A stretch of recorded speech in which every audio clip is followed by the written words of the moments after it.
না না দেখেছি। হ্যালো বন্ধুরা, সবাইকে শুভ দুপুর। তো দেখো আমাদের দুপুরের মেনু নিয়ে চলে এসেছি আজকের। ঠিক আছে, সত্যি কথা বলতে আজকে পেট ভালো নয় বলতে কি আসলে কদিন একটু বাইরের খাওয়া হয়ে গেছে সেই জন্য।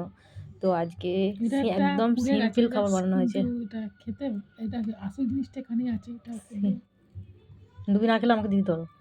টেস্ট রাখা আছে।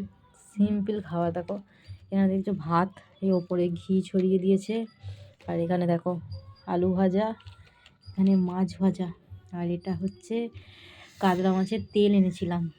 তো তেলটাকে বড়া করে মানে বড়া স্টাইলে ভাজা হয়েছে। তো আমাদের দুপুরের আজকের মেনু হচ্ছে এই, দারুণ খাবার। দেখতেই পাচ্ছ।